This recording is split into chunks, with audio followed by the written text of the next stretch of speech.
Hello, welcome to the Diabetes Technology Network FreeStyle Libre education programme, and apologies for the delayed start. We've got over 350 people registered this evening, but the system was limiting us to 100, so we've tried to delay to get as many people on as possible. This evening we want to be interactive and educational, so you'll have the opportunity to post questions as we go along, and I'll take this opportunity to introduce the panel we have tonight. Hi, my name is Kendall. I've been living with type 1 for about 28 years and I'm one of the patient representatives on the Diabetes Technology Network. Hello, I'm Peter Hammond. I'm a consultant diabetologist in Harrogate in North Yorkshire and I'm a committee member for the Diabetes Technology Network. Hello, and I'm Geraldine Gallen. I'm a diabetes specialist nurse at King's College Hospital in London. I lead the type 1 service there, and I'm also on the committee for the Diabetes Technology Network. So we won't delay any further. The first module is an introduction from myself, which will run straight into a module from Peter Hammond talking about how to get started on the FreeStyle Libre. And at that point, we'll break to discuss any questions that have arisen. Welcome to the Diabetes Technology Network Glucose Monitoring Education Programme. My name is Emma Wilmot and I'm chair of the Diabetes Technology Network, and I'm also a consultant diabetologist in Derby. Here are my disclosures. So these education modules have been developed by a number of healthcare professionals from across the UK with user input into the content. They've been designed for people with type 1 diabetes who are using flash glucose monitoring, and also for the healthcare professionals who are supporting them in their clinics. Ultimately, we want to provide you with the knowledge and insight you need to make the most of this device. Now, if you're not so familiar with the FreeStyle Libre, you may be wondering what the fuss is all about. Well, the FreeStyle Libre is a disc that's worn on the arm for 14 days, and it replaces the 4 to 10 painful fingerstick blood tests that people with type 1 diabetes are expected to do on a daily basis. In November 2017, flash glucose monitoring became available on the NHS drug tariff. Since then, there has been a huge increase in the uptake of people using the FreeStyle Libre, but there is a huge variation in access. Here you will see that in Northern Ireland they are leading the way with over 44% of people with type 1 diabetes having access, followed by Wales, where 19% of people have access, and then Scotland, where 13% of people are using it. In England, we lag way behind with only 3%. However, NHS England are taking steps to ensure more equitable access across the country. So what does the evidence for the FreeStyle Libre show? Well, we know that it is very good at reducing hypoglycemia in people with well-controlled type 1 diabetes, and it's also been shown to be a safe replacement for blood glucose monitoring. There are some emerging real-world data suggesting that if your HbA1c is elevated, that will also reduce your HbA1c through use. The Diabetes Technology Network has developed a range of modules that cover a lot of topics related to the FreeStyle Libre. Kendall shares his personal experiences of using the FreeStyle Libre. Geraldine Gallen discusses the daily traces and how you make the most of those. Myself and Jackie Elliott have developed modules on both basal and bolus insulin to help you optimise your insulin dosing, while Nicola Taylor, dietitian from Derby, discusses the role of carbohydrates in helping optimise FreeStyle Libre use. Fraser Gibb from Edinburgh will help you think about how you review your data and make the most of all the information that it provides, followed by myself and Nick Rycroft discussing the diabetes roller coaster, those wild swings in glucose and how to get them under control. For the exercise enthusiasts out there, I'm delighted to report that Parth Narandan and Rob Andrews, national experts in exercise and type 1 diabetes, have put together a module particularly for you. We then have Pratik Chowdhury from London on a module on hypoglycemia and also thinking about how you react to the arrows and the trends, followed by Ian Cranston from Portsmouth, who discusses glycemic variability and how to tackle this. So we hope that you find these modules comprehensive and suitable to your needs. You can download them online and listen to them on your own time if you haven't participated in the webcast today. The slides are there to download by healthcare professionals for use in clinics, and we also have a FreeStyle Libre quiz which you are able to participate in also. A little word of warning, the advice given in these modules may not apply to all, and if you have any queries or questions, please reach out to your local diabetes team. We hope you find these modules useful, and I'd like to thank all of the healthcare professionals and people with diabetes who have contributed to the development of these modules. Thank you. Hello, my name is Peter Hammond and I'm a consultant diabetologist in Harrogate. Welcome to this module on getting started with the FreeStyle Libre. I think it's helpful to begin with to understand what it is that the FreeStyle Libre is measuring. You'll see from this picture here that the FreeStyle Libre has a sensor that is placed in the interstitial fluid, and therefore the FreeStyle Libre is measuring glucose in interstitial fluid rather than in the blood. As you'll also see from this schematic, there is glucose in the blood which balances out with the glucose in the interstitial fluid, so that in time the glucose levels in the two compartments are the same.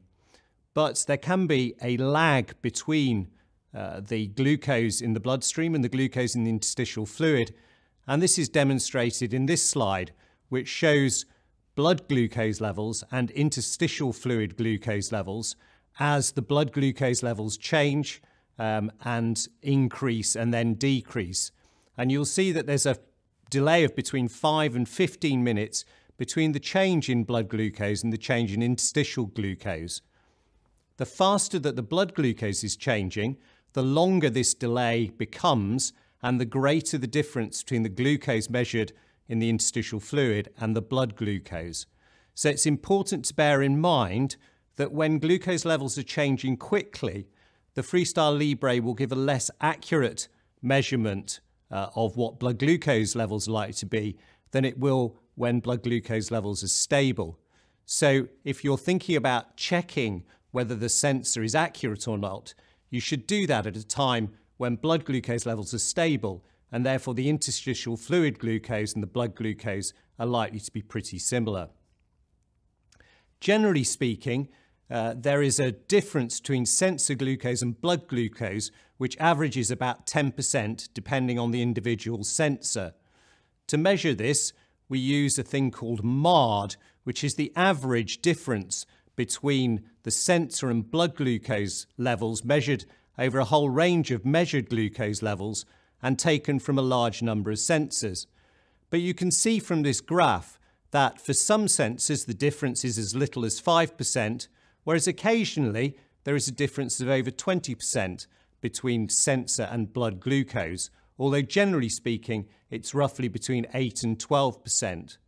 What the graph doesn't tell you is the difference at particular glucose levels, and the difference is usually a bit greater when the blood glucose is less than 4 millimoles per litre. In general, the difference remains stable over the lifetime of an individual sensor. So if you've checked it a couple of times at the beginning of the sensor, it's likely to remain the same throughout. This slide demonstrates some of the variability you see in blood glucose and interstitial glucose levels. As mentioned earlier, you should check to see whether the interstitial fluid glucose and blood glucose levels are similar at a time when the blood glucose level is steady. You'll see from this example that here the interstitial glucose level is reading a bit lower than the blood glucose level. So where the rings are shown on the slide, you can see that the difference between the blood and interstitial glucose level is between about 1.1 and 1.8 millimoles per litre. And generally speaking, the Libre will tend to read a bit lower than the blood glucose levels if there is a discrepancy. And this is particularly true in the first 24 hours. So some people will put their new sensor in and wait 24 hours to activate it so that this phenomenon does not cause a problem. However, generally speaking, if your sensor glucose is less than 4 millimoles per litre, then we would recommend that you check a blood glucose level to be absolutely sure what is happening and whether indeed you are hypoglycemic or not. How often should you scan with the FreeStyle Libre? What is the right amount, if you like, to get the best out of the device? So you'll see from this slide some data about the frequency of measuring blood glucose levels and how that equates with the HbA1c, the overall level of blood glucose control, and compare this with what happens with using the FreeStyle Libre, which is defined here as flash glucose monitoring. So the grey shows that the more frequently you're measuring your capillary blood glucose, the better your HbA1c. And the results are very similar when you look at the number of times that the FreeStyle Libre is scanned per day. So that, roughly speaking, about 10 scans per day or 10 blood glucose measurements a day helps people to achieve target HbA1c levels. So if you're thinking how often to scan, the message is that people achieving a target HbA1c of less than 58 millimoles per mole are usually scanning at least 10 times per day. So some general starting advice. When should you scan the sensor to determine what the glucose levels are? Well, a good rule of thumb is to do this on waking, before meals, 2 to 3 hours after meals, and before bed. If you exercise, it's worth doing it before and after exercise, and possibly during exercise if this lasts more than half an hour. And remember that you must scan at least once every 8 hours in order to get a continuous record of what the interstitial glucose levels have been like over a 24-hour period. Remember to be aware of the sensor lag and to check blood glucose levels if you feel high or low rather than relying on the interstitial glucose value. And try to check blood glucose levels at least once per day to make sure that the sensor glucose remains reliable. At the moment, DVLA advice suggests that you should be measuring your blood glucose levels in relation to driving, but this may change in the near future, and the FreeStyle Libre may be allowed some of the time, probably depending on what the glucose levels are like. Initially, we would suggest that you do not act on the sensor glucose unless you definitely need to do something, for example, if it's very low or very high. But review the trends after 48 to 72 hours and then consider whether some action at any particular time point might have helped to correct a high or low blood glucose level at that time. This shows the problems that you can run into if you overreact to the measures that you see from the FreeStyle Libre. So this is a phenomenon known as insulin stacking. And in this example, the person gives a bolus of insulin with 3 different meals or snacks so that they give the bolus in line with the recommendation from their bolus calculator, and the glucose levels start to fall as expected. But when they scan at just before 4 o'clock, they see that the glucose level is still greater than 10 millimoles per litre and decide it isn't coming down fast enough, so they give another bolus even though the bolus calculator would not have recommended it. As a result, they become hypoglycemic, and then they run into problems because they overcorrect the hypoglycemia and give a further bolus dose, causing another rapid fall. So this shows that you should avoid giving extra insulin unless you're absolutely certain that it is necessary. And the bolus calculator is always a good way of determining that a bolus is needed and avoiding this phenomenon of stacking. So to act or not to act, avoid stacking insulin doses and over-treating hypoglycemia as shown in that example. And one of the important rules of thumb is to not correct an interstitial glucose level that you've got within about 2.5 hours of a bolus dose. So after meals, don't worry if the blood glucose level is high up to about 2.5 hours after the meal. And if you find that it's consistently higher than you'd expect, then you may need to think about giving your bolus insulin earlier before the meal. And in general, the bolus should be given about 20 minutes before any meal. You'll see from the graphic on the left-hand side of this slide that if you're able to achieve more than 60% of time in range of 4 to 10 millimoles per litre, then you should achieve an HbA1c of less than 58 millimoles per mole. And if you can get that time in range up to greater than 70%, then you can achieve an HbA1c of less than 53 millimoles per mole. What about skin reactions with the Libre? These do occur in certain situations and tend to depend on the individual and how sensitive they are. In the largest study of the FreeStyle Libre, just under 10% of people had skin reactions, and these were severe in about 5% of cases. However, changes have since been made to the sensor so that skin reactions are less likely to occur now. But if you do get problems with skin reactions, then these often respond to barrier sprays such as Cavalon, which is shown here, or to applying zinc ointment or hydrocortisone cream to the skin before applying the sensor, or perhaps using different sites where the skin may be less sensitive. However, in terms of sites, it's worth remembering that the FreeStyle Libre should be worn on the arm and not elsewhere.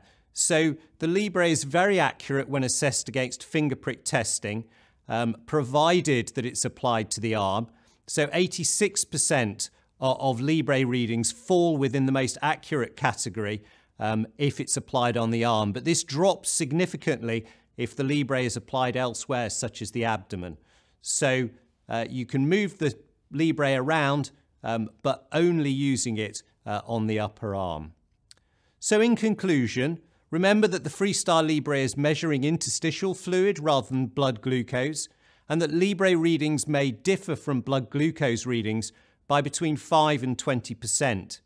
If you've any doubt about the FreeStyle Libre reading, either in general or particularly if blood glucose levels feel high or low, then check a blood glucose to make sure that the Libre is reading accurately. Avoid making too many changes in response to FreeStyle Libre data before you are used to looking at the data, and set a time in range at around 4 to 10 millimoles per litre in most circumstances, aiming for at least 60% time in range in order to achieve a target HbA1c. And finally, always remember to wear the Libre on the upper arm, as this is where it's most accurate. Thank you. Thank you, Peter, for your presentation. We've had a couple of questions come through during that. So a couple of questions I'd like to pose to Peter. So somebody was saying to them that they've got a latex allergy. Are they safe to use the Libre? So yeah, having a latex allergy shouldn't be a reason to not use the Libre. So yeah, absolutely, no problem. Yeah, and we've also had quite a few questions come in about the DVLA rules. I think we're aware that there's been changes. Do you want to update people on the latest developments there? Yeah, so as I said on the presentation, the most important thing is to look at the DVLA website. They've updated their leaflets as the 5th of February. So essentially now you can use Libre and indeed other real-time CGM for DVLA purposes, and what the DVLA says that you should test a capillary blood glucose if your sensor glucose value is less than 4, or you have symptoms that you think suggest you're hypoglycemic and your sensor isn't showing that you're hypoglycemic, and that you should act as you would have acted previously on the basis of a low glucose level. So I suppose the good news is that you can use your Libre. Of course, the same rules apply to a Libre as it does to a mobile phone. So if you're there scanning your Libre and not concentrating on the traffic, then that is obviously a problem. But yeah, it's really good news that you can use that now for DVLA purposes. Yeah, and I think it's quite useful to reflect on the 5 to drive. Ultimately, is still the same point, isn't it? Yeah. So one of the other questions was, people have seen some people online using a meow meow. Right. I understand that this is not a cat. Can you tell us a bit more? Meow Meow is a device that you can purchase. It's from China. They're roughly about £100 or so. You can stick it onto your FreeStyle Libre and essentially turn it into a continuous glucose monitor. So it relays the information from the Libre. It's like scanning it all the time and transmits that to your phone, so you can have a look and see what your glucose levels are doing, and we can alarm as well. So so it can function essentially as a continuous glucose monitor. And one of the final questions we have here is, if your FreeStyle Libre says that you're hypo, according to what it's showing, but your blood glucose doesn't show you're hypo, which one do you believe? So I suppose, in a way, it's what the DVLA were getting at, that you should, how you feel, you know, whichever one corresponds with how you feel. Generally speaking, As I mentioned, the Libre can often read low for the first 24 hours, so it's sensible to be aware of that. But if you've got a feel for how you are feeling and which one's more likely to be accurate, then go with that really. So if you're feeling hypoglycemic, Libre says you're hypoglycemic, but your capillary blood glucose doesn't, then go with Libre and vice versa. Great. And then just had another question quickly come in saying that there was an alert in regards to using barrier creams for reactions on the sensor. Any thoughts on this? So I think generally speaking, you should try and avoid any type of cream with any of these devices because potentially it interferes with how the device functions. So it's difficult, isn't it? Because obviously if you're getting allergic reactions, then you might want to use something to prevent the allergic reaction. Again, I mentioned that in the section there. So it's a bit of I think you have to kind of give it a try and see how you get on. Ideally, don't use something, but if it's the only way that you're able to use it, I don't know what your experience is. Yeah, I was just going to say a lot of our patients more recently have been complaining of reactions from the Libre sensor, and what we've also been advising them is just real caution with taking the Libre sensor off to make sure we're not causing any more inflammation, we're not causing any of the glue or gel to get into the site as well, to avoid a reaction there. Great. Okay, well, in the interest of time, we'll move on to our next module, where Mike is going to share his experiences of using the FreeStyle Libre. Thank you. Hi there, my name's Mike Kendall. I've been living with type 1 for almost 30 years now, 28 years. And I've been asked to just share a few of my experiences of using the Libre for anyone out who's not perhaps familiar with it or is thinking of starting and wants to know a little bit more about it. So there's a few things that I've done and some of the companies I've connected with, and DTN have invited me here today. I first used Libre in 2014. I got invited to a thing because I write a blog. And I got offered the opportunity to try this new piece of technology, and it was the first time I'd ever had continuous information about what my glucose levels have been doing in all my years of living with type 1, and it was just revelation for me, and I've been using it occasionally ever since, as much as I've been able to afford it, self-funding it, because at that stage it wasn't available on the NHS, and I was tending to use it as a sort of every 2 weeks or so, 2 weeks of kind of reset, and then a period of kind of like seeing whether it would, my levels were sort of behaving, and then things would drift again, and then I'd use and have another 2 week sensor in for a reset. And what I've seen when I've been using the sensors is that my glucose levels are always better. It might be a little bit more chaotic when I start using one, but by the time the 2 weeks has run and I've made some changes and altered some things, generally my results are much better. And then if I keep using sensors one after another, I tend to find that on the whole, that improvement continues. Although, having said that, diabetes is diabetes. It's still going to be annoying, and there are occasions where just things go into chaos. But when I've got the continuous data, I find it's much more easy to pull them back to a more of a level where I'm happy with things. And the first thing I noticed about using a continuous sensor like Libre is that I get 3 times the information every time I check. So if I'm checking at bedtime and I'm looking at the number and it's 5.6, I might think, yay, happy days, good, I can go to bed on that. But with a continuous data, if it's 5.6, like on the second one, and it's rising, well, that might be all right. I might still have a little bit of insulin active from my evening meal. That might be fine. But if, like on the second reader there, it's 5.6 and a straight arrow down, I can tell that my levels are changing, and they're changing quite rapidly, and that 5.6 is not going to stay 5.6 for long. So I probably almost need to take some carbs straight away. So it gave me 3 times the amount of information. It gave me not just the level, but also the direction of change and the rate of change. And it gave me everything else in between those dots. Fingerstick readings, as brilliant as they are, they just give you pinpoints during the day. But a continuous trace, you can sort of see what's happening in between those checks. And the other thing is that if you are one of the unusual people who gets 8 hours of sleep a day, or even if you get approaching that, there's a whole third of your day when generally you don't know what's going on at all, unless you are committed enough to wake yourself up and check in the middle of the night. So with a Libre, because it keeps the last 8 hours worth of data, every scan, you can, if you check first thing in the morning, you see what's been happening overnight every night. So your bedtime reading and your early morning reading suddenly can make a lot more sense. You can see what's happened. You get more of the story. And you can tell whether you've been at a fairly safe level overnight or whether actually you may need to adjust your basal insulin. Another benefit it gave me was that I found I could just check whenever and wherever I was. When I was on the run for the train, or in a theatre, or at a gig, or on a running machine at the gym, even things like silly things like when your hands are a bit mucky because you've been gardening or doing some DIY. If you're doing a fingerstick test, you've got to stop everything. You've got to go inside. You've got to wash really carefully. With a Libre, as long as I don't mind the reader getting a bit dirty, I can just fish it out of my pocket, wave it at my arm, and I get the reading. And some of those times, like hurrying to a meeting or something, I can actually be expending quite a lot of energy, and I may need to just keep an eye on things to make sure I don't drop low. And with a Libre, I can see that. I can just check whenever I want to.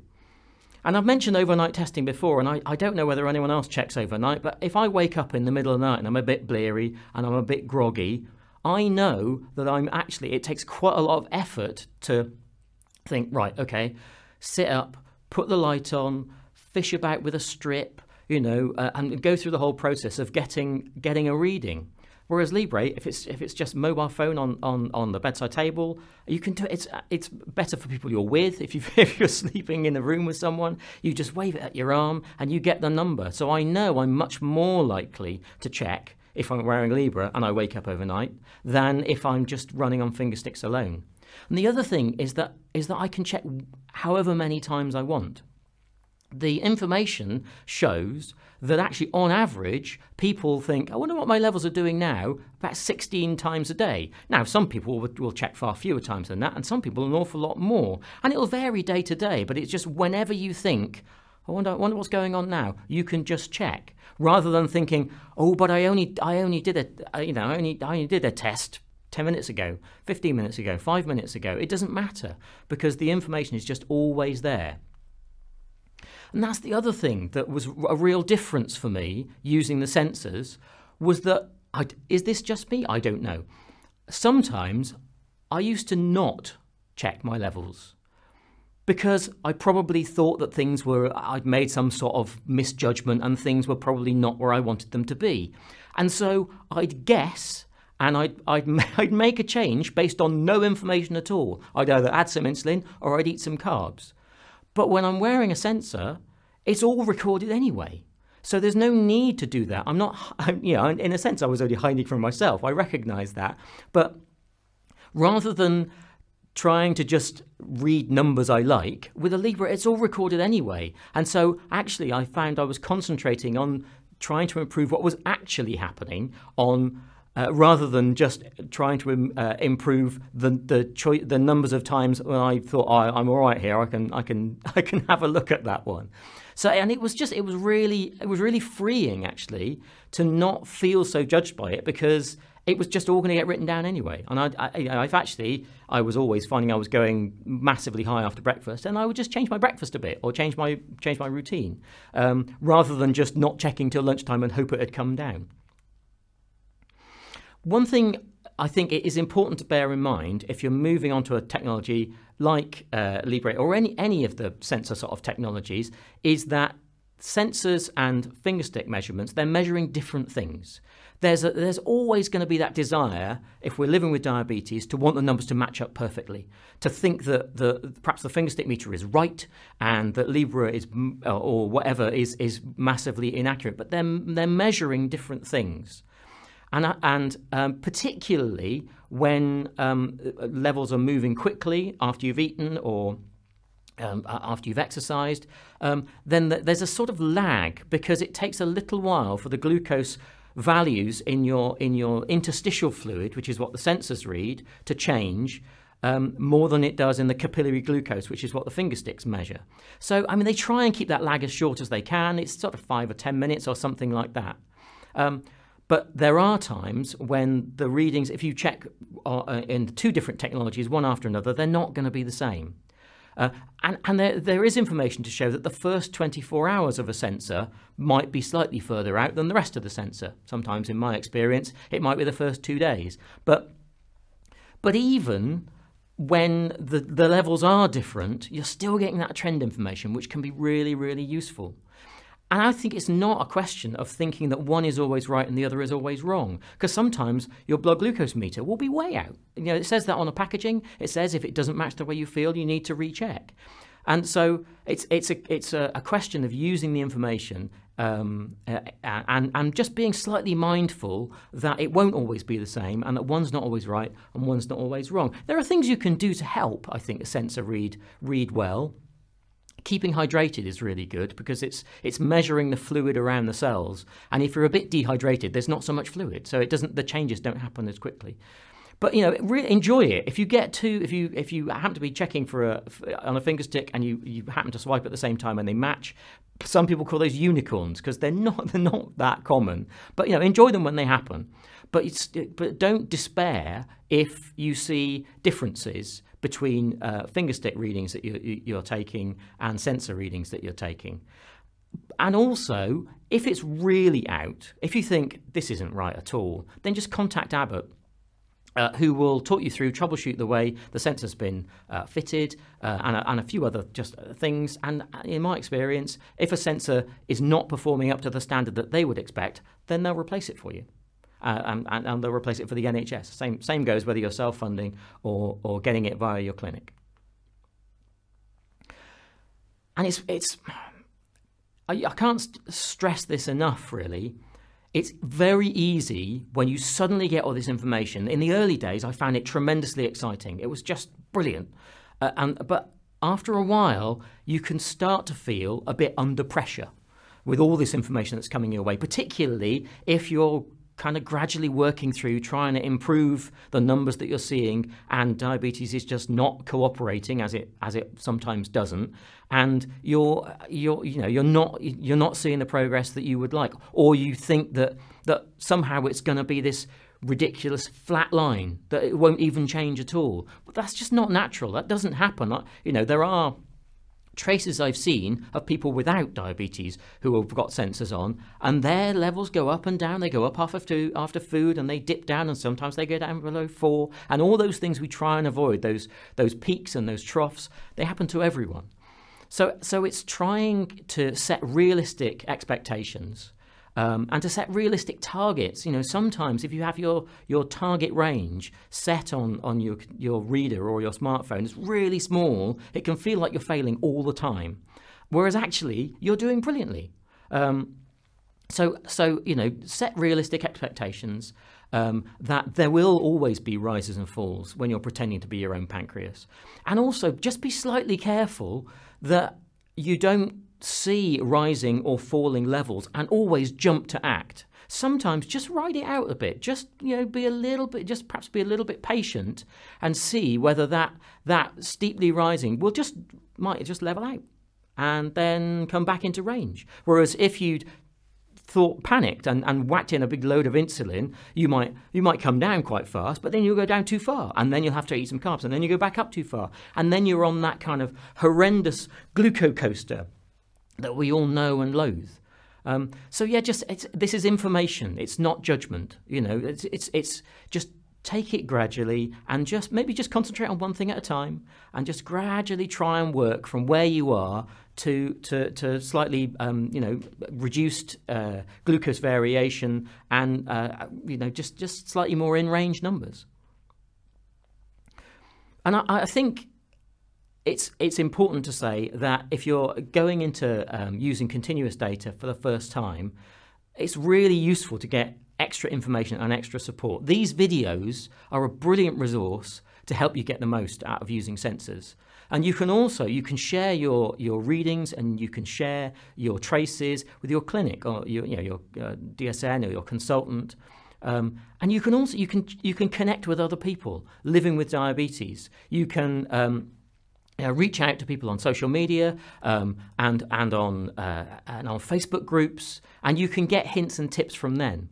So it's just don't feel cast adrift. Don't feel like you've got to solve all this by yourself, because sometimes a fresh pair of eyes on your information can make an enormous difference, and people will spot things or make small suggestions that actually could revolutionise the way you self-manage your diabetes.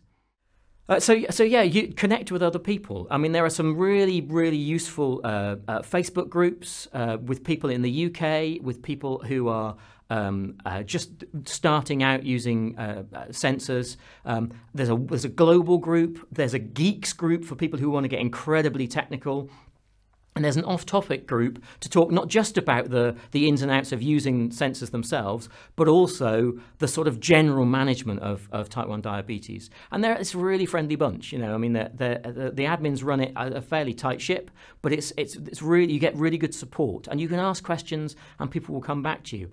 And another thing it would be really worth considering, particularly if you haven't ever looked or connected with people online before, is Type 1 Resources, which is a project I'm involved in, where what we've tried to do is to pick out some really useful stuff, whether that's Libre quizzes or websites, or also blog posts or Twitter things that allow you to connect with other people who live with type 1 diabetes day in and day out and face the same struggles as you do.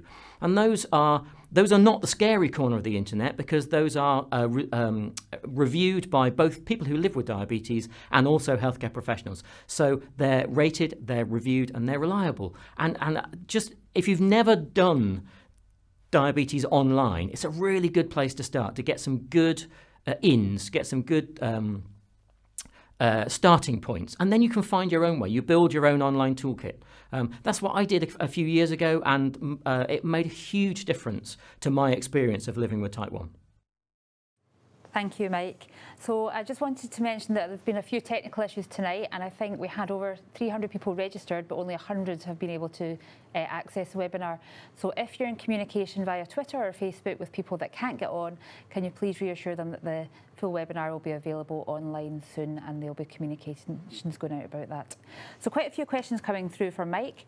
The first one is, do you do blood glucose check before you bolus?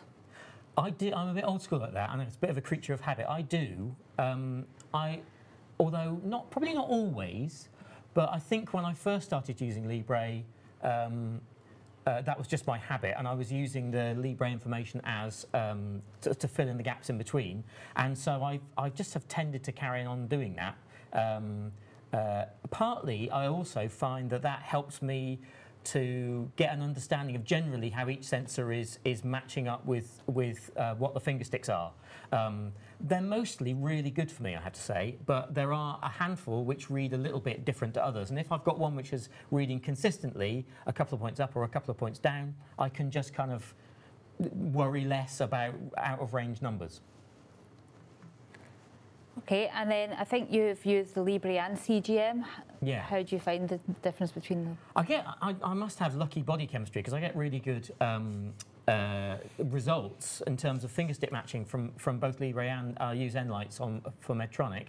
The advantage for me, being a bit of an old hand at the diabetes lark, is that because my hypo-awareness isn't brilliant anymore, it's all right, but it's not perfect, certainly overnight. Where I have a sensor that links to my pump, it can turn off the Basal automatically. So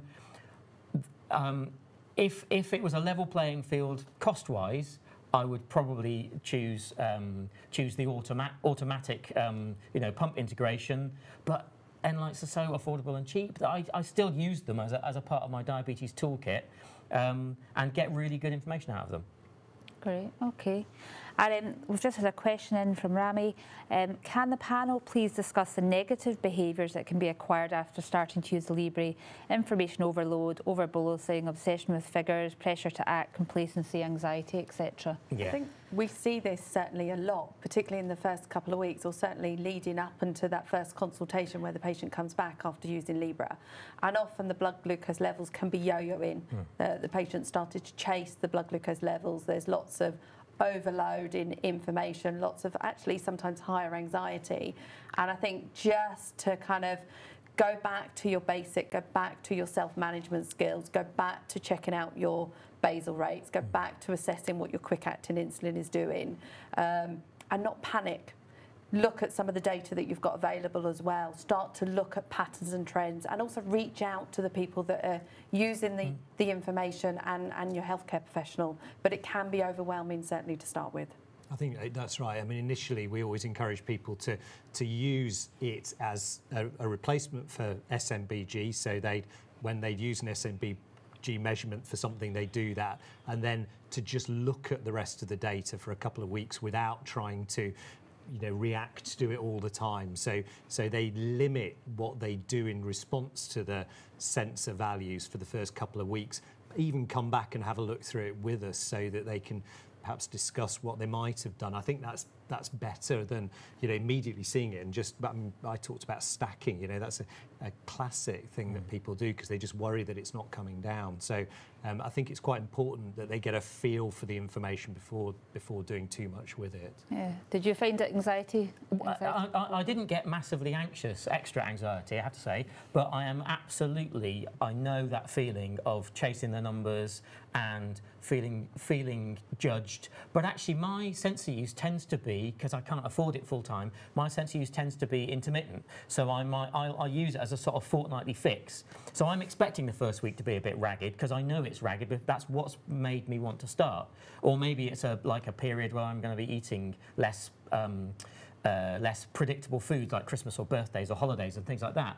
So in a sense, I'm already kind of giving myself a bit of slack because I know it's going to be a bit rough anyway. But I always find that by the end of the fortnight, I can't help but respond to some of those things that you spot. That you go, yeah, that's not working anymore. That used to work. Why is that? So you make adjustments and you make those sort of small changes. And at the end of the fortnight, my results are always better than when I start. And it is just information. Sometimes it feels quite scary and quite judgy, but it's just numbers. It doesn't quantify how much effort you're putting in, because there's so much more going on in your life than just managing your blood glucose, and stuff happens. And so I just think sometimes you have to just cut yourself some slack. Sometimes, like I said in the presentation, you just have to wait the extra half hour and see actually whether the up arrow is going to go to a no arrow, and then it's going to start to come down. And if you slugged in a rage bolus of 5 units, because oh for goodness sake, it's been half an hour and it still hasn't moved, then you know that you're plunging, and then it's like got to load in the carbs, and then you end up chasing a tail. So sometimes patience is a virtue, or I should tell myself that. Yeah, and then just final quick question before we move on. Have you worn it anywhere other than your arm? No, I haven't. I see this discussed, and sometimes I think that's people not wanting it to sort of be so visible. I'm a sort of inveterate T-shirt wearer, so I can usually get it up under the sleeve. So that doesn't really affect me quite so much. What I have found is that I get better results with other sensors when I wear them on the back of my arms. So I'm doing the other way round. I'm putting everything now on the back of my arm because I just find the results there are more in line with finger sticks for me. Fabulous. Thank you very much. Well, we'll move on. Our next presentation is from Geraldine Gallen, and she's going to discuss daily traces. Thank you. Hello and welcome to today's Libre presentation brought to you by the Diabetes Technology Network. Today's presentation is about daily traces. My name is Geraldine Gallen. I'm one of the diabetes specialist nurses at King's College Hospital, London, where I lead the Type 1 diabetes service there. I'm also one of the DTN committee members, and I'm also a Daphne educator as well. And here are my disclosures.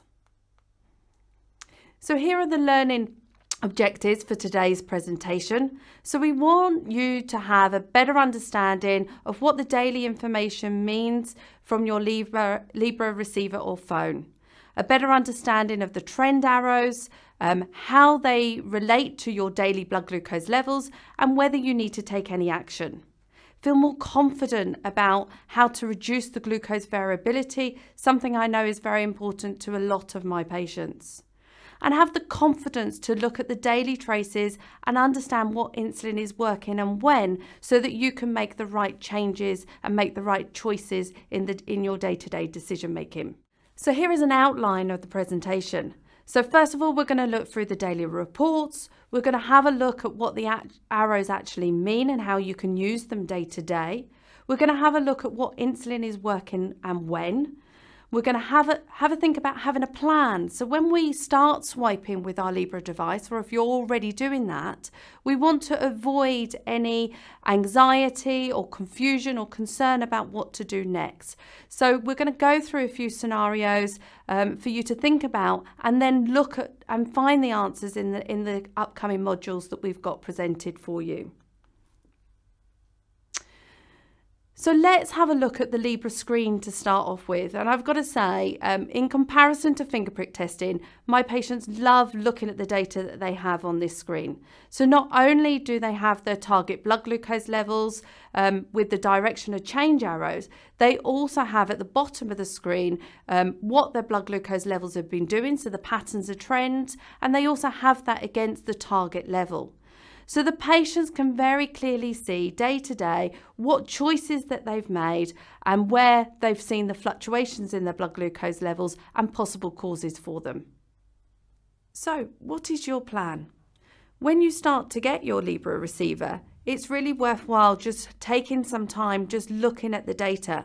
And what a lot of patients do is they actually spend the first 2 weeks just reviewing the blood glucose levels, looking at the causes for the rise and falls in the blood glucose levels, and understanding some of the data. And what's really important is that you do start to think about having a plan for that data.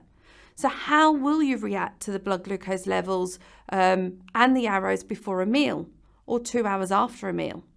How can the Libre sensor be used during stress or illness? How will you think about managing exercise with the extra information that you've got? What will you do when you suddenly see postprandial rises, where your blood glucose levels are suddenly quite high after a meal? What action will you want to take? How confident do you feel about that action? How will you respond to the overnight trends in your glucose levels when suddenly you're seeing data that you hadn't seen before? Now, we will discuss all of these in the forthcoming modules, but it's really important to think about what plan and what scenarios you may come across. And thinking about the self-management skills that you've been taught in your Type 1 education, such as Daphne. So personal aims, and again, trying to think about what you want to get from your Libre download. What are the reasons that you have decided to use a Libre device? What are your personal goals, and what does success of those goals look like? If you've decided to go onto the Libre device to prevent hypoglycemia, it could be that you can use some of that data by looking at the percentage below target, for example, to show how that has been successful. So what does success look like for you on the Libre device? Preventing hypos, again, you'll be able to use some of the data that you get from the Libre device to see if that's working well for you. Better management of exercise. Are your blood glucose levels better managed before or after exercise? If for you it means less finger stick tests, but equally more information because you're able to scan more frequently, that may also lead then to less variation in your blood glucose levels, which then on its own can lead to better quality of life, which what we're all aiming for is to reduce the risk of complications. But for you, that could be something else. So again, what is your personal goal? What are your aims for using the Libre device? So reviewing the trends is an important part of diabetes self-management and a step towards achieving those diabetes goals with Libre. But it's really important that we scan regularly. And we do advise that you're scanning the Libre device at least over 10 times per day so that you can look and reflect upon the causes and actions that you've taken. What's worked well and maybe what's not worked so well moving forward so that you're developing and building upon those self-management skills. Remember, this is only part of your diabetes journey and will help you achieve those goals and outcomes that you want to be able to achieve. We also need to look at the patterns and trends, and we can do that by looking at the daily graphs and the daily patterns reports that you can get from your Libre device to help you achieve this. Daily graphs. This is where we can look at your Libre readings on one individual day on a 24-hour graph against your target ranges. Here the user will be able to clearly see the rises and falls in the blood glucose levels against the target range, helping you work out the causes for those rises and falls. Here the user was able to look at his day-to-day patterns and trends and possible causes for that. He worked out that if he moved his insulin from during his meal 10 to 15 minutes before his meal, he was able to quite quickly reduce some of the fluctuations that he was experiencing. He was also able to look at his hypo-avoidant snacks as he was often over-treating and again causing hyperglycemia. The good thing about the daily graph is immediately you can see the effects of some of the changes that you have been making. So again, here he was able to see that by moving his insulin time, he could quite easily keep more of his blood glucose levels within target. He actually did find that he had to also reduce his background insulin as he was still having to eat to cover his insulin. Daily patterns. This is very similar to the daily graphs that we've just seen, but this is actually where a number of days, it could be 7, 14 or 30 days, are plotted onto one graph. So what you're seeing is the daily patterns and trends through exercise or your insulin regimes all plotted onto one graph. And again, this goes over a 24-hour period. The data, the graph shows the median line in the dark blue against also your target range. And again, helping you to clearly see areas of huge fluctuation or areas of hypo or hyperglycemia. These will be dealt with again in more detail in some of our other modules. So what do the arrows tell us? Now that we've had a look at some of the graphs, we need to be able to understand better what the arrows is telling us so that we can make the right changes in our insulin requirements, in our exercise or in our food. Using the glucose value and the trend arrows allows you, the user, to decide whether you need to take a correction, knowing informed choices about what action to take.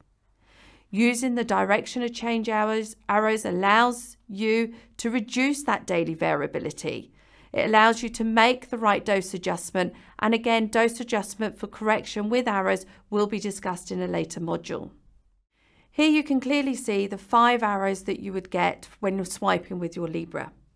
The first arrow goes directly up, showing that the blood glucose levels are rising quite quickly.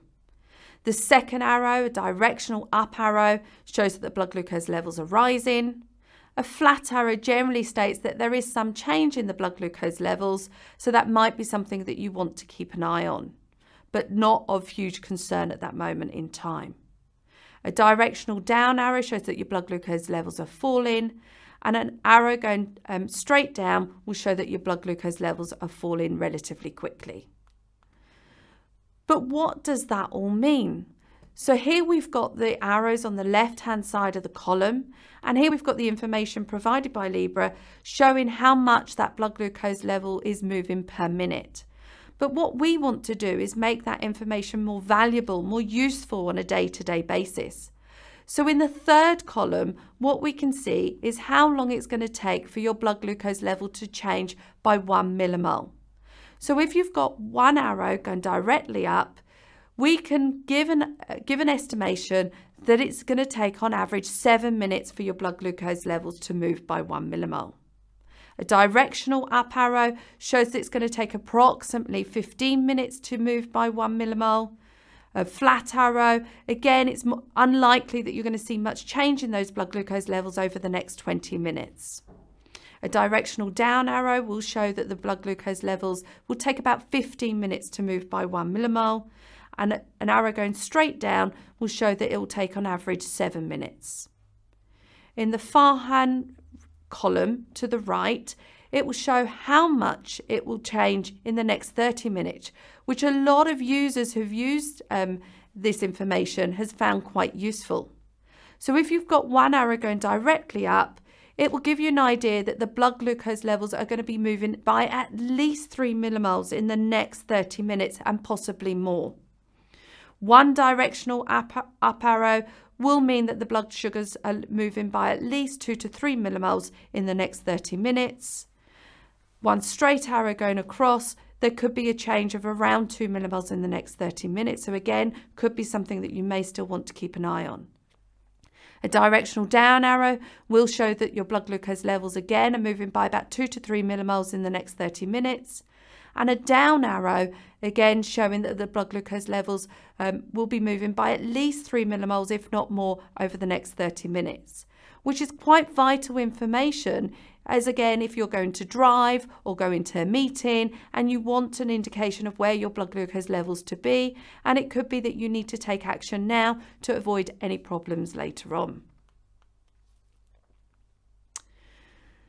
So for us to be able to take informative action, we also need to know what insulin is working and well and when. In order to use the Libre data effectively, it is important to be aware of what insulin is having the biggest effect at that time. So it's really important to assess the background insulin and quick-acting insulin requirements. As part of Daphne, we're taught how to do fasting tests, and this can be an integral part of someone's diabetes management.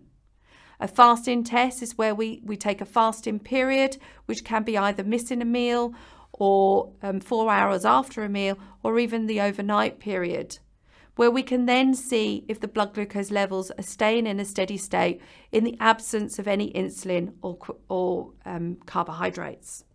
Here we can see on the glass the ideal scenario of what we would be wanting to see from our background insulin in a fasting state, again without any carbohydrate, without any insulin. We'd hope to see a nice steady line, a change of no more than 1.5 millimoles per hour. Here we can see what happens when there's too much background insulin on board. The red line shows us what's happening with the background insulin in the absence of quick-acting insulin and carbohydrate. Not enough background insulin. The black line shows what might happen in, again, the absence of any insulin, quick-acting insulin or carbohydrate if there's not enough background insulin on board. So assessing quick-acting insulin, with the support of the Libre data, you were able to assess how well the insulin covering the meal is working, or if action is required to bring you back into target. If glucose levels are above target and continue to rise 2 to 3 hours after your last bolus, you can consider a correction, and this will be advised in our bolus module. If you are experiencing hypoglycemia within 1 to 3 hours of your quick-acting insulin bolus, it is likely that the bolus covering the previous meal was too much. And again, the action for this will be covered in the bolus module. So having the knowledge of which insulin is working will help avoid problematic blood glucose levels and reduce the variability and help you achieve the goals that you want to achieve using your Libre device. But again, given all these scenarios, it's really important that you have a plan. We now have a lot more information than what you would have previously had doing finger prick tests.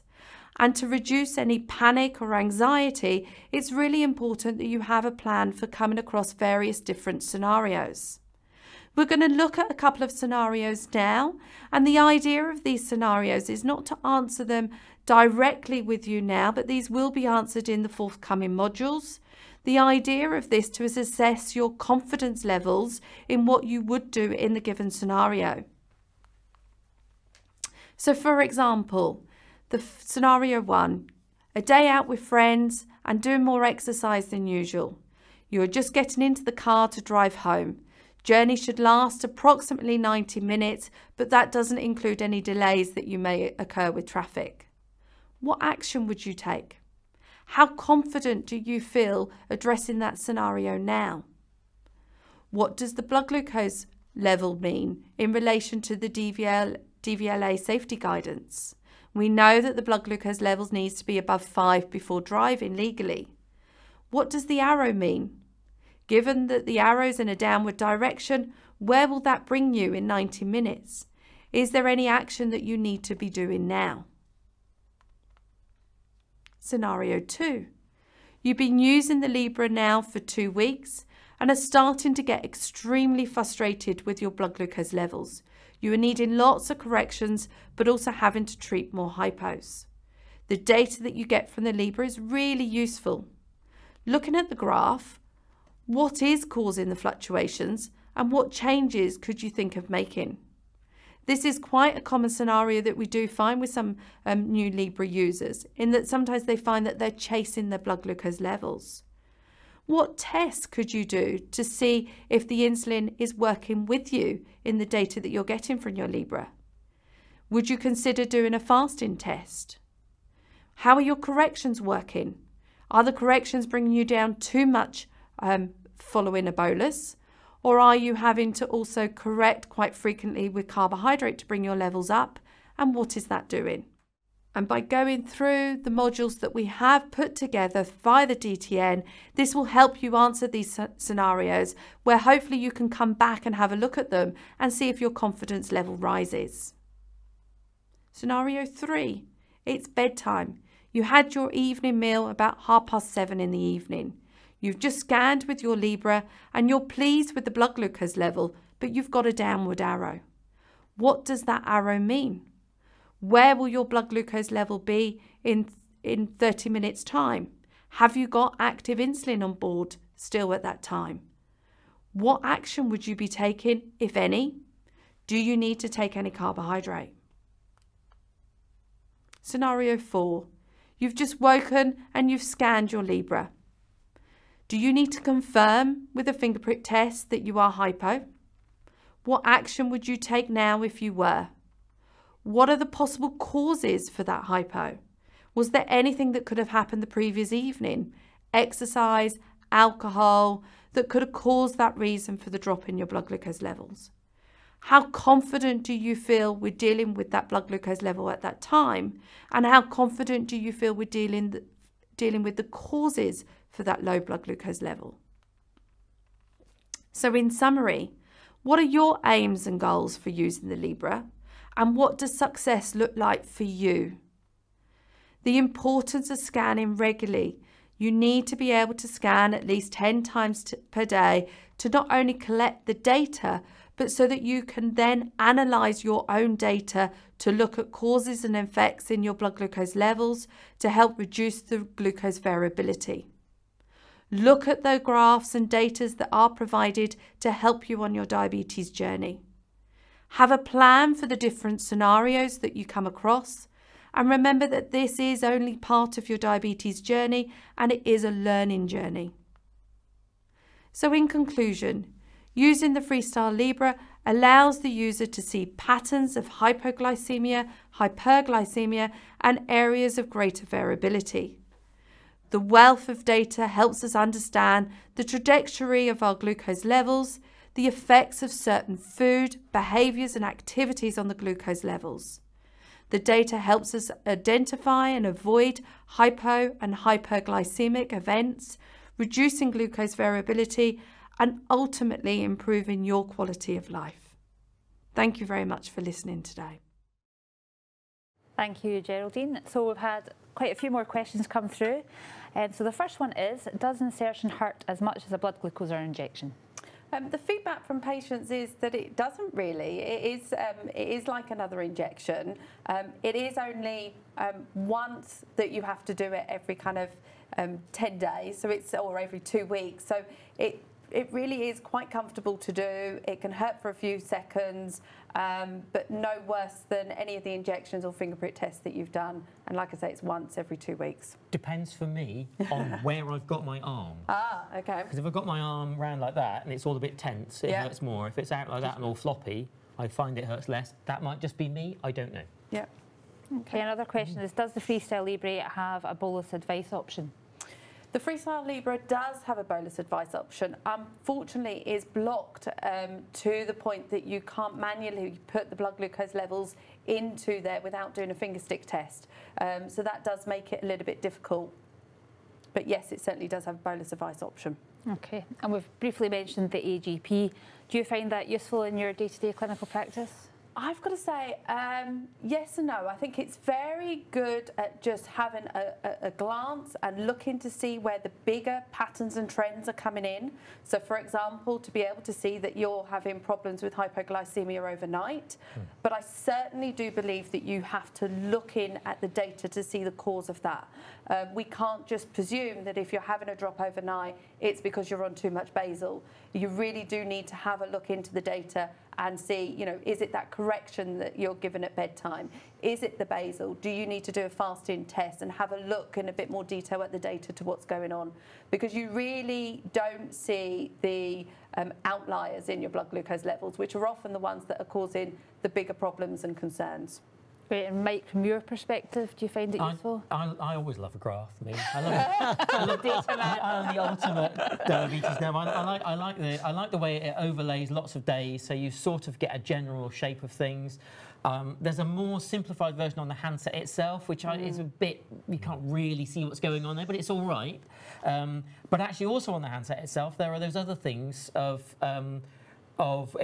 tell you how many hypos you're having at what time of day, and those so there's all those ways of drilling into the data and just sort of trying to read between the lines. But yeah, I quite like the AGP. There's the traffic light thing underneath, which tries to give you some pointers, and sometimes those are really helpful, and sometimes they just make me annoyed. So, but yeah, all data is good data as far as I'm concerned. Do you think so? I mean, I find the thing with the traffic lights is, it's pretty obvious when it says you've got a high risk of hypos, and I guess it's, you're quite a lot below the median. But the other one, which is, about it's not really intuitive, is it? And yeah, I like the fact that the AGP. What I do like about the AGP is the way that you've got the bands. You've got the sort of, most of your stuff is here, and some of your stuff is here, and then the median line, which gives you generally what you're reading is at any time of day. So you've got 3 layers of information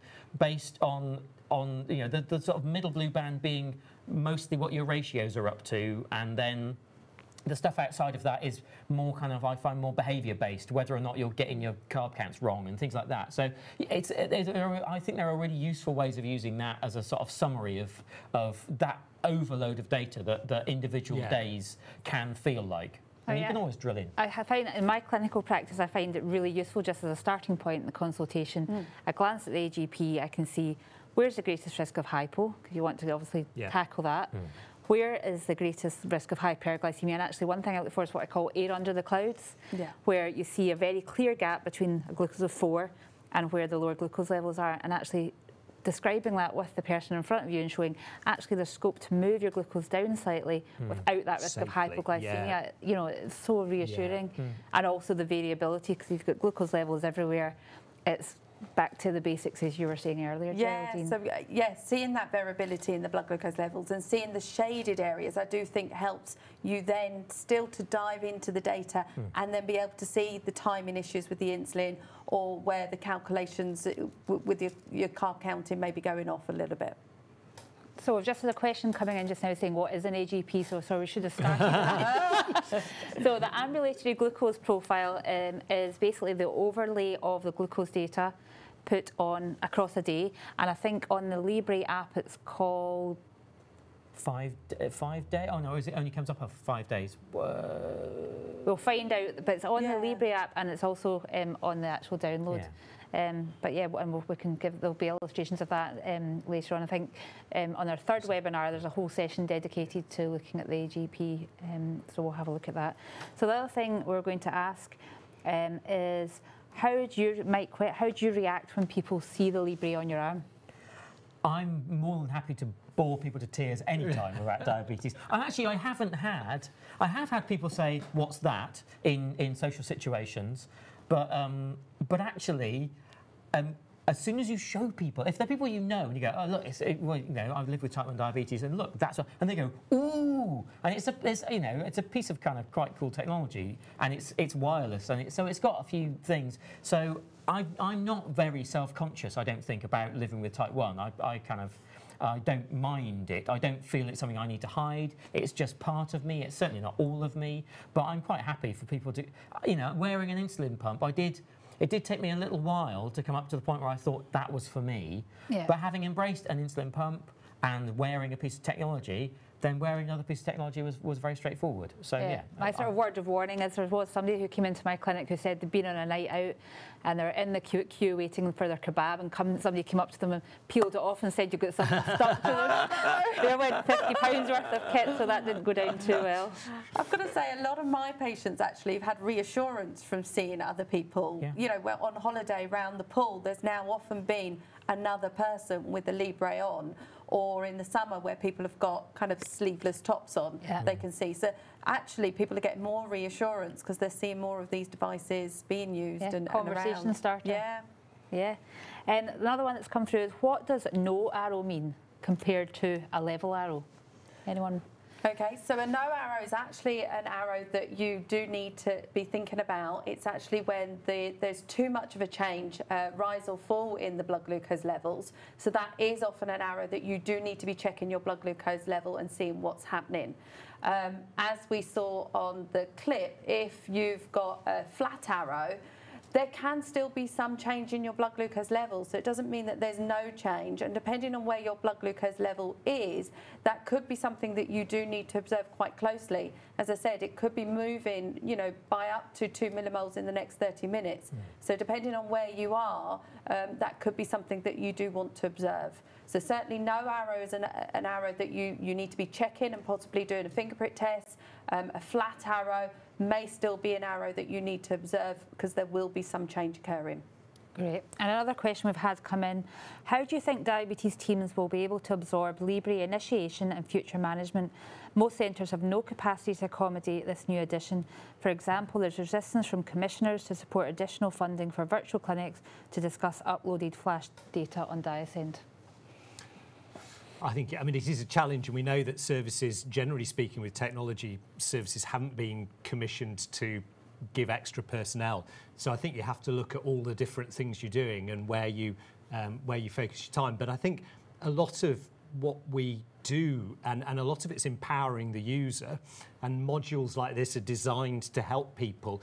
I think one of the most frustrating things is where people have a Libre and use it to scan and get a glucose reading, but actually they don't do anything. And I think it's incumbent on us to help people so that they can use it effectively, and doing group starts and helping to empower people. I think actually, I don't know what your feeling is, but I think actually people can get up to speed and use it, and to some extent then they're kind of running it themselves, and actually our input is less in the longer run. I think it's all about people using whatever they have, whether that's injections and finger sticks, or Libre and continuous data, putting together whatever works for them, and then using that to manage their type 1 in their way. Everybody who lives with type 1 lives with it in their own individual way, and this is just another opportunity. This is another a possibility to give you to improve your overall management, give you more information,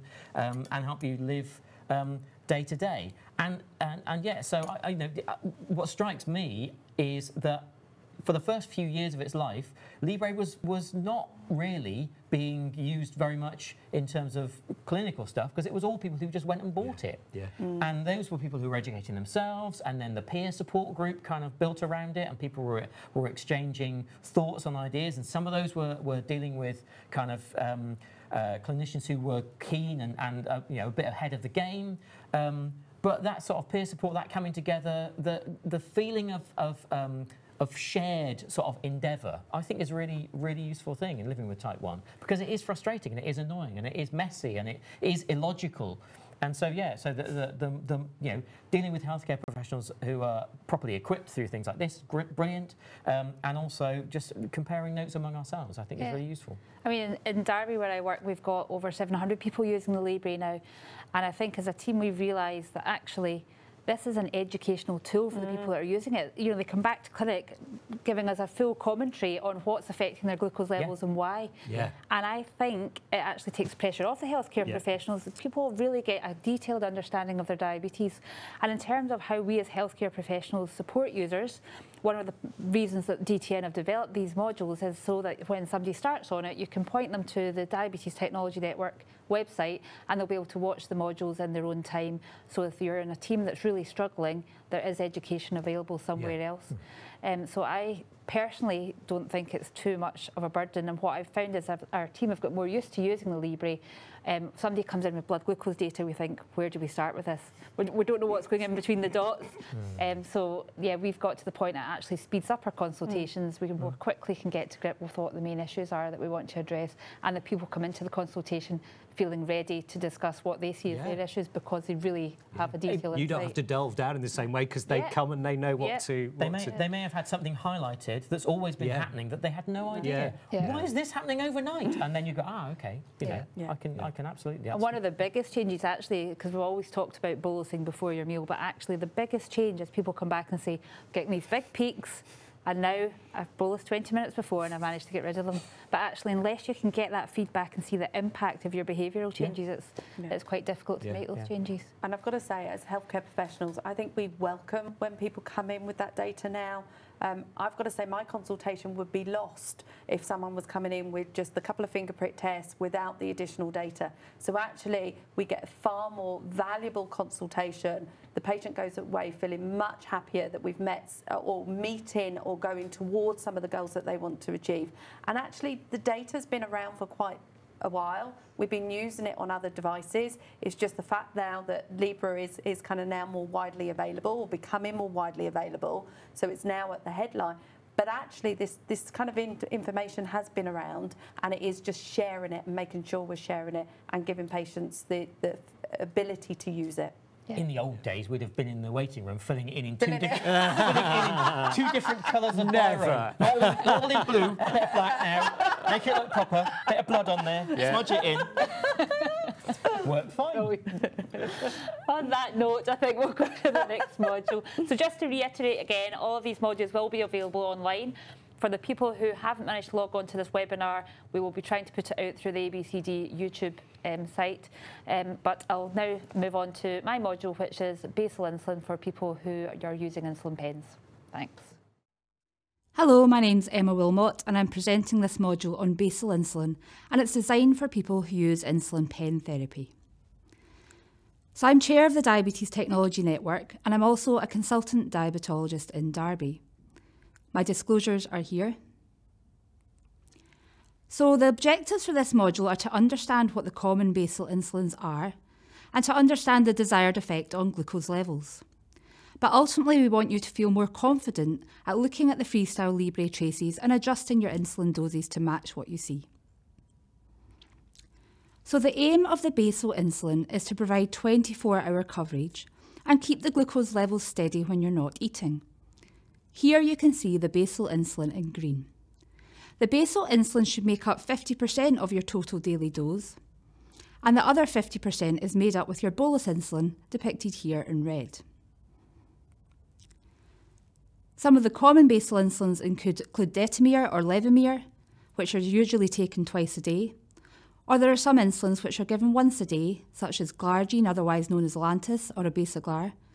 And there are also more modern insulins, such as glargine U300, otherwise known as Toujeo, or degludec, otherwise known as Tresiba. So how do we start to assess whether the basal insulin dose is correct? Ultimately, the best place to start is to look at your glucose trace overnight. If the dose is correct, then the glucose should stay flat and stable overnight. Ideally, you want this to happen on most nights, but in reality, this is very difficult to achieve. If your basal insulin dose is too low, then you will see a gradual rise in the glucose levels overnight. If you see a recurrent rise in the glucose overnight on most days, then the chances are you need to increase your basal dose to counteract this. If, on the other hand, your basal dose is too high, you will see a steady fall in the glucose overnight. If this happens night after night, this would suggest that your basal dose is too high and you need to lower your basal insulin dose. If you notice that your glucose levels take off during the night and you wake up with a high glucose, you may have something called the dawn phenomenon. The glucose starts to rise before you get up in the morning. This can be quite tricky to manage, as we know that if you increase your basal overnight, it will increase the risk of hypoglycemia during the night, and that's the last thing that we want. So if this is something that you're struggling with, talk to your diabetes team. There may be other options available for you, such as insulin pump therapy, for example. What about if you wake up in the morning with high glucose levels? Don't always presume that this is the problem with your basal insulin. Look back. If your glucose is steady overnight and flat trace, then the chances are it's the evening before that's the problem. Think about whether you've covered all your snacks with insulin and why you're going to bed with a high glucose, and try to tackle glucose control in the evening leading up to going to bed.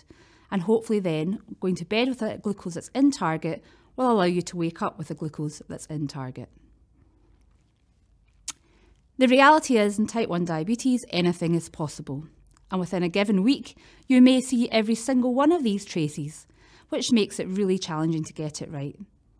However, the FreeStyle Libre gives you the ability to gain a better understanding of all the factors that contribute to your glucose traces. Here we have an ideal scenario, a nice, flat, stable glucose that's in target overnight. But do not feel dismayed if this is not the case for you, as this is the holy grail of type 1 diabetes therapy, and it's not possible for most people on most nights.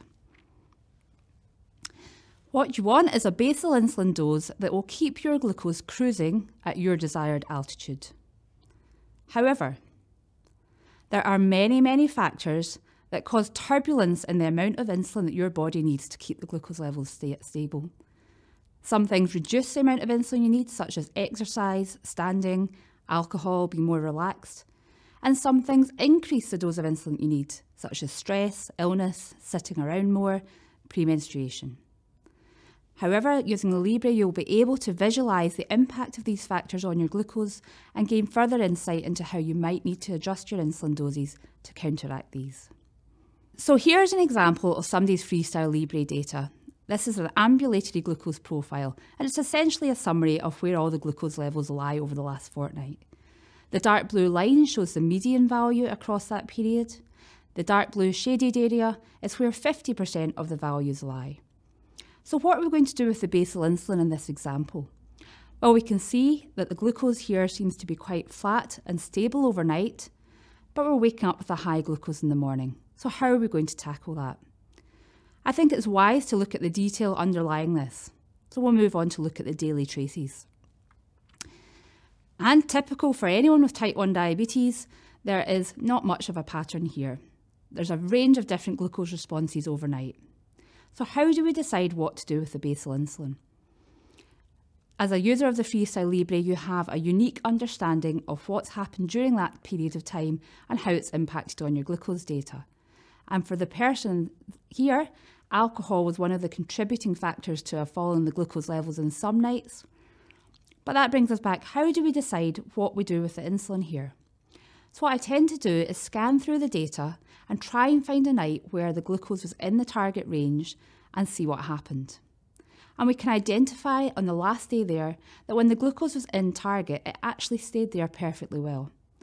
So from the data here, I don't think we need a change in the basal insulin, but this just gives you some insight into just how tricky getting to grips with the data can be. Here's another example of an ambulatory glucose profile. And the most striking thing about this one is that you will see that the dark blue median line is in the hypoglycemic range overnight. And that's a concern. And again, when you look at this on the daily traces, it becomes very apparent that this person is experiencing quite a lot of hypoglycemia. and this is related to the basal insulin being too high, as you can see the glucose falling during the night. So our word of warning is, if you have unexplained hypoglycemia overnight, presume that your basal dose is too high and reduce it the next night. Another word of warning, if the Libre shows that you're hypoglycemic, please check with a blood glucose. As we know, the Libre isn't always as accurate in the hypoglycemic range, and there's also a lag time, so blood glucose in this instance is more accurate. If you're interested in learning more about hypoglycemia, I would recommend Dr. Pratik Chowdhury's hypoglycemia module to you. In conclusion, the FreeStyle Libre allows us to see glucose trends overnight, providing unique insight that we didn't have before. The aim of your basal insulin is to keep your glucose steady overnight and in range. However, there are multiple factors that will affect your ability to do that, but hopefully through using this device, you'll gain new insights into why you see the fluctuations that you do. Thank you very much. So that was the final module, and we've had a few more questions come through during that. So people are asking about the dawn phenomenon. It's quite tricky. Have we got any ideas? So for those who are watching who aren't aware, the dawn phenomenon is that rise in your glucose in the early hours of the morning, which is driven by sort of stress hormones. Typically, it can only happen about 50% of the time, so it's not always consistent, although some people do find it happens day after day after day. I find in my own clinical practice insulin pumps can be quite useful, and we have anecdotally had a couple of patients do really well on the longer acting, more modern insulins, but I don't know if the panel have got any ideas on how they help people manage dawn phenomenon. We've got some patients who sometimes give a small dose of very quick acting insulin as they're waking, so that they're capturing that rise in the blood glucose level. Again, they've had a look at, they've used the Libre device to be able to pick up that the dawn phenomenon is there. It's regular for them. They may not give it on days, evenings where they've had alcohol, but often people find that that's happening. It depends on how early the dawn rise is coming in. So if it's coming in at kind of 4 o'clock in the morning, to then actively get up and give yourself some quick acting insulin can be quite difficult. So if it's coming in possibly a little bit later in the morning, a little bit of quick acting insulin, which is then acting as your correction, and then you would give your normal bolus for the carbohydrate as you come into your breakfast. That can sometimes help. Yeah. Any other? I know people on forums and stuff who use Levemir, which is shorter acting, and they split that and have 2 injections a day. That can work well if you need more or less insulin overnight, vice versa. Insulin pump was the thing that solved mine, because I need a lot less and then a lot more later on, which is very difficult to do with and I do know people who do get up in the middle of the night and just they stick a unit in or whatever it is they need. I think for someone who doesn't want to use a pump, because the pump is the obvious way to solve it, I think just change the basal insulin, because sometimes, and I can't always explain why, just using a different basal insulin solves the problem. So I think it's worth going through the range of basal insulins if it is a problem. How about timing? Taking it at breakfast rather than at night time, moving it around, taking it at lunchtime. I've seen people trying all sorts of things. Do you ever find those work? Certainly if they're on split insulin, possibly pushing the evening insulin as late as possible, it just means there's not a loss of control, a loss of insulin coming in the morning, so that can sometimes help. Yeah, and I think the difficulty is, I mean, the fundamental factors in type 1 diabetes is so much variability, and there was a small study done looking at people on pumps who programmed to give extra insulin through those hours in the early hours of the morning, so to avoid and combat that dawn phenomenon. But actually what they found was, although they did that and they got rid of the dawn phenomenon, they had more hypos. So you just can't win. It's a really tricky one. One of the other questions that come in, I've heard about compression hypos at night from sleeping on the sensor. Do you guys see that often? Yep. And actually, they look, well, my experience of them is that they look a bit different, because you sort of quickly drop into it, and then sometimes it bounces back out again. Yeah. Although my experience is also slightly weird, because I do struggle with low levels overnight anyway. So that's the difficulty, isn't it? Knowing which it is, and it's a challenge. But I think you're right. They don't look quite right, do they? Yeah. And somebody's asking, do we use the Libre to test basal rates? So I would say overwhelmingly yes. And actually, it's not just about the overnight period. That period during the day in between meals, it's really nice to see whether the basal insulin, whether you're on a pump or on pen therapy, can be really helpful. Well, I think, you know, there's a debate, isn't there, around basal rate testing and whether, because, you know, you might choose to test your basal rate on a day thinking, well, nothing very much is happening on that day. But loads of things that happened the day before might still be having an impact, you know, exercise, whether you've slept well, all those kind of things. So actually being able to use the Libre to judge your basal rates is, and that you can think, well, what happened the day before and have a look. I think just it's a better way of doing it. So that kind of more formulaic way of doing basal rate testing, I think when you've got access to Libre, it's probably a much better way of doing it. Just makes it so much easier. Yeah. Rather than having to get up and test, you know, 2 to 3 times during the night. Often you're testing areas where there's concern anyway, so you know it's a problematic area. So using the Libre device and then being able to test, well, is it my background insulin? Is it my quick acting? I still think it's got its place, I've got to say. No, definitely. I've just thought, actually, we were asked to define AGP.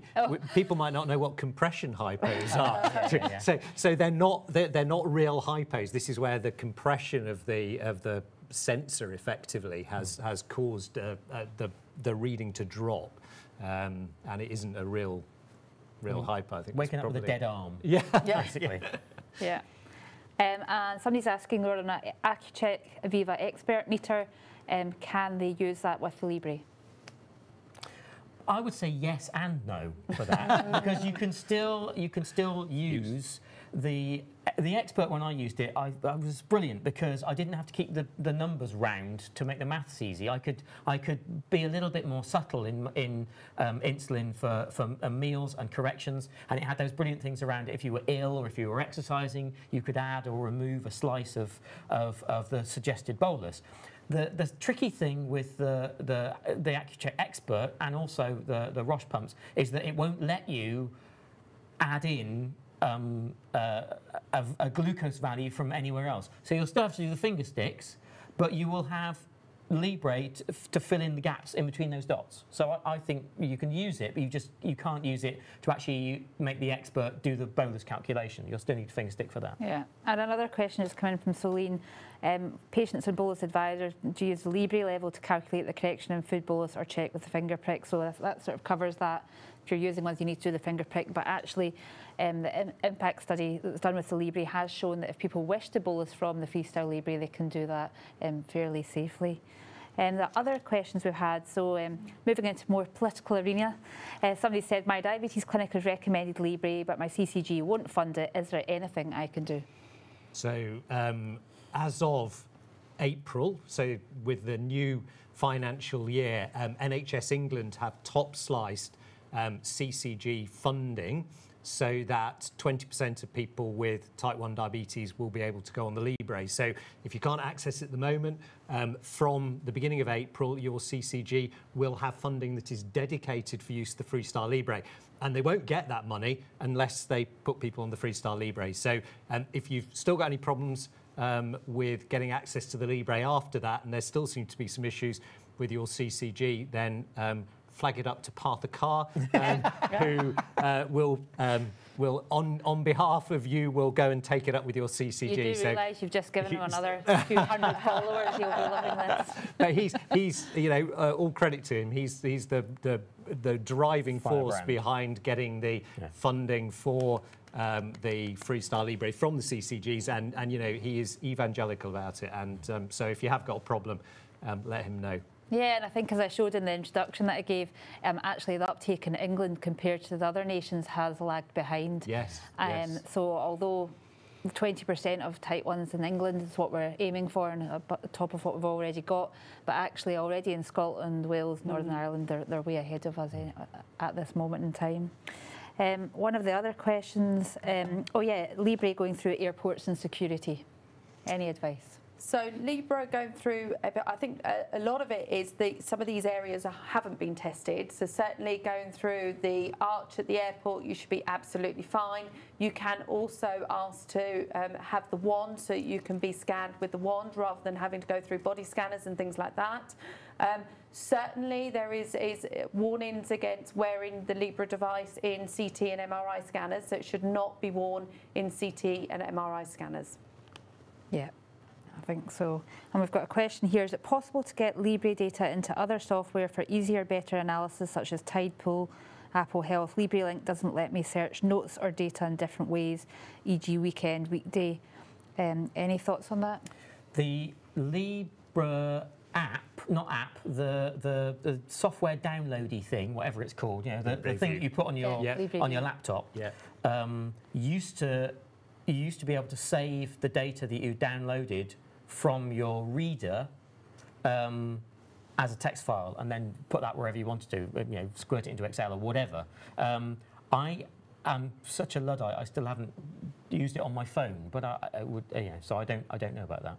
And you can download the data into Diasend if you prefer the way that it looks in Diasend. And again, you can save those files differently and manipulate the data.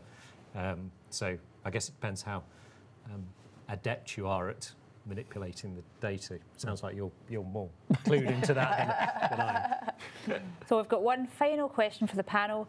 Libre 2. When's it coming? When's it coming?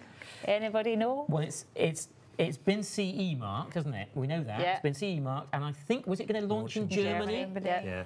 And then, as a device manufacturer, they will just have to look at markets and roll it out across Europe. Now, I don't know, given our current condition, shall we say, where we will be on that list. So, you know, no news is no news as far as I'm concerned. I think from what I've heard, it's likely to be next year before we get access to it. And again, for people that are watching that aren't aware, Libre 2 is basically the FreeStyle Libre but with alarms, so a bit more like a CGM device. So it'll alarm if you go low. It'll tell you when you should check your glucose, yeah, you still need to scan, I think. But yes, so we all wait with bated breath for that. So on that note, I'd like to draw the webinar to a close. Apologies again for people who wanted to log on but weren't able to.